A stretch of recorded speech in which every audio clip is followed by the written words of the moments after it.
Pro Beauty, we are KUPA here at the Salon Services booth. We're here to do demos of our new e-files, and I am Elaine Watson. I am the Executive Vice President of KUPA Incorporated in California, joined by the lovely Phoenix Van Dyke, also from United States, our international educator. We also have Gemma Clark over there, who is our UK international educator. So all three of us in our lovely red jackets are here for you if you guys have questions. We're the ones to look for. Today we are going to talk about our machines. That's what this little demonstration is. We're going to talk about the machine, the hand pieces, and the bits, and we're going to do a demonstration on how to use some of these bits. First thing to talk about is our ManiPro Passport control box. Our control box has a forward and reverse switch. It has variable speed control, has a little clip, a little holster. It is a portable machine in that you can charge the battery for about 2 to 3 hours of charging. It will last 2 to 3 days depending on how much you use it. Yeah, it is not a lithium ion battery, which means if you plug it in to charge at night and go home and the next day you come to work and unplug it, it will not hurt the battery. So you will never run out of battery if you just plug it in every night. So with our machine, it comes in several colors. We have here black, white, red, purple, and pink available today. We have 2 hand pieces. Miss Phoenix is holding right now what's called the KP55 hand piece.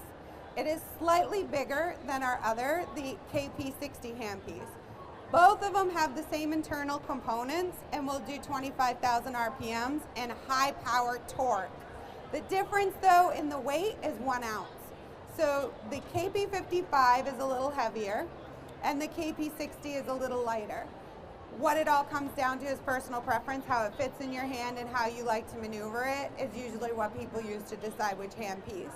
After this demonstration, we'll invite you up to the demo tables in our VIP lounge and you can actually feel both hand pieces before you make a decision. You should touch and you got to test drive it.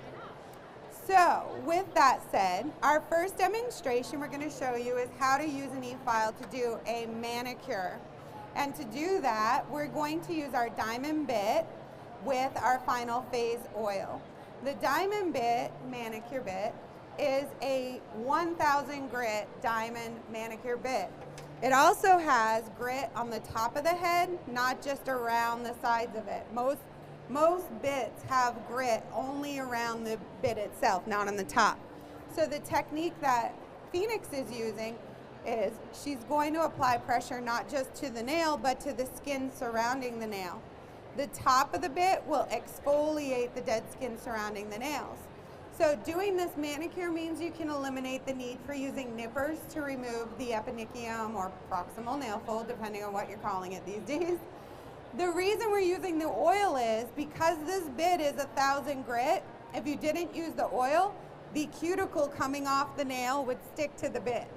So really this oil is there just to protect both the bit and to give some comfort around the skin when you're filing.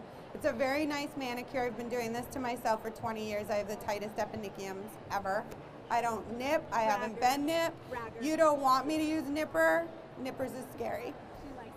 Yeah, I have a tightest. I'm going to make a t-shirt that says I have the tightest eponychiums.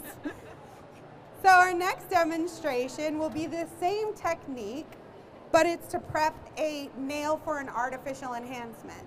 And we have 2 options.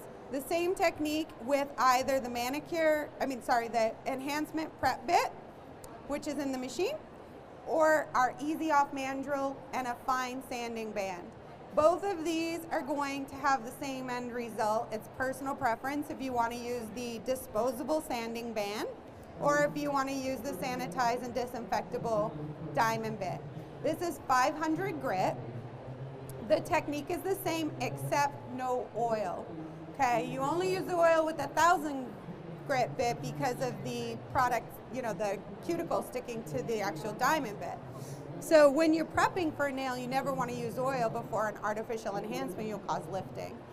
Same technique, just around the skin, softly exfoliating the dead surrounding skin and then coming down the nail to prepare it for whatever artificial enhancement you're using.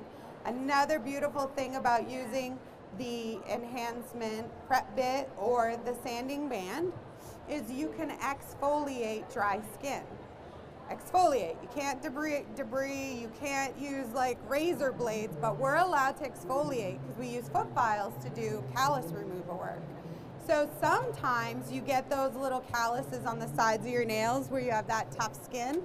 You can use the bits to just lightly remove any dead skin surrounding the nail and get rid of those calluses. It's really nice.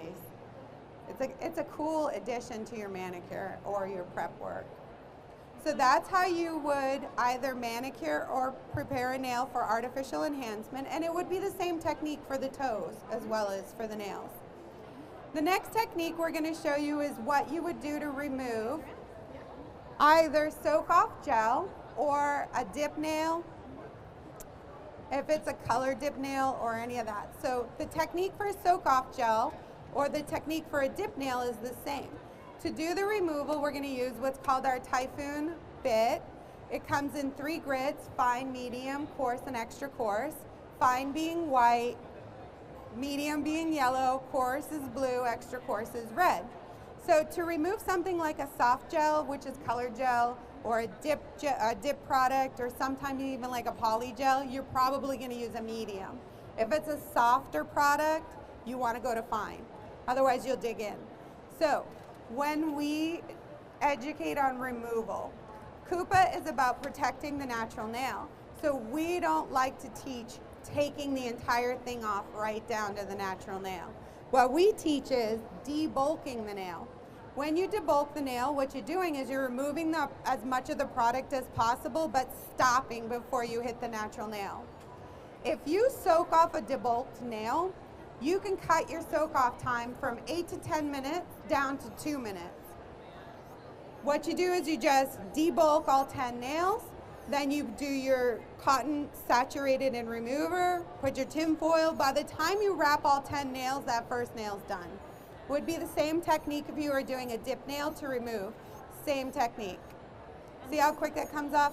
She's actually removing the color right down to the nail because this client has a based nail.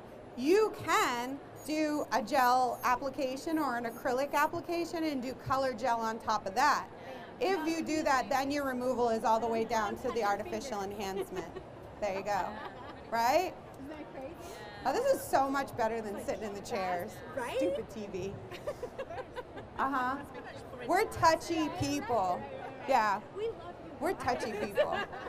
So the next procedure we wanted to show you is how to finish, file, and remove, say, an acrylic nail. So to finish file an artificial nail, you're going to use what we call our Typhoon radius. The difference between Typhoon radius and Typhoon is the shape of the bit. If you notice, the Typhoon is a football shape, right? And the radius has straight sidewalls. When you're doing finish filing, you never want to use a football shape. You want a sidewall that's straight on your bit so that you make more contact and you're making a straighter nail. Otherwise, you're going to make a concave when you're finish filing. So this bit is super great if you're maybe just getting started and doing artificial enhancements and you're just picking up an e-file because the radius head is rounded. So this is a carbide bit, but the top of the head is rounded and it won't cause any damage whatsoever. You can get right up against the skin. The barrel bits that we've had for centuries, those are the ones that have the sharp heads. So if you're a little bit apprehensive, that bit's great. Another great bit that we have is the 3-in-1, which is our evolution of the barrel bit. Again, this has a straight sidewalls, but the very top of the bit has been tapered and shaved so that the edge isn't sharp. And I'm gonna say, let them touch it. If you go like this is a sharp edge. You could cut a smile line and do a pink and white backfill. If you do the same thing to that bit, it's gonna feel smooth at that top edge. Feel how sharp that is? And that's not? So let's say you were learning how to ride a bike. Radius is training wheels. This is like a little bit better than training wheels. Going into a barrel would be you know what you're doing and you're not scared of a carbide for nothing. So when you're finished filing, say with a 3-in-1, you're gonna leave facets on the nails. A lot of people will pick up a hand file and start filing the nails just to smooth it out. We have a better option. This is when a diamond bit works the best. If you switch over to a diamond bit, you can remove all the facets that you've created using a carbide bit without picking up a hand file, so you'll save a lot of time. Diamond bits can grind in both directions too. So she can go left, right, left, right, left, right, and do twice the amount of work as opposed to just going in one direction. And that's what you can do with a diamond. Beautiful. So if you're gonna remove a nail, I don't know if you're removing her. You are? I told her okay. I'll resculpture a new one. Oh, you go, girl. Okay, so if you're gonna remove a nail, that's when the 3-in-1 can be a really good option, or if you're brave, you can get into the barrel bits, or you can do, again, that radius, which has the rounded head. So Phoenix is gonna show you her amazing technique, which is something to practice and learn. I can't even do this yet. I always go left, right, left, right. She does what's called the potato peeler technique, and it really saves a lot of time. So again, if you're taking down something that's soakable, that's acrylic or anything that can soak off, you're gonna debulk and then soak it off. So for example, an acrylic can take half an hour to remove. So instead of soaking in acetone for half an hour, you can spend a minute debulking the nail and then soak it in the acetone and cut your time down to about 5 or 10 minutes. If you are more advanced at using an e-file, you can take it nearly right down to the natural nail. Switch over to a softer diamond bit or a softer sanding band and maintain the integrity of the natural nail. So while she's finishing that and you're all watching, important things to know about KUPA, all of our e-files come with a 1-year manufacturer's warranty. That means if anything happens to the motor or your bits or to your bearings, we repair it. We have authorized repair person here in London, in the UK, and so you're not buying a disposable e-file, which means if you buy an e-file from somebody else and they don't have warranty and they don't have repair and it breaks down, who's fixing it? Probably your husband or your boyfriend, and trust me, when they open it up, they're not putting it back together. So it's important that you have an authorized repair team, that you have a company that stands behind their machine and gives you a warranty when you're going to buy a really good machine like the KUPA Mani Pro Passport. So that's her finishing up the nail. We have demo tables upstairs, so if you're interested in trying out one hand piece versus the other to help you decide what to buy, we welcome you to join us upstairs and we'll show you the hand pieces and you can touch and feel them. We have some great deals going on right now. We're VAT free. This is the time to buy. We also have bit selection upstairs and we can help you with the bit selection. That's it. Thank you all so much for watching our demonstration. Thank you for being our models. I'm gonna fix you up now. Well done.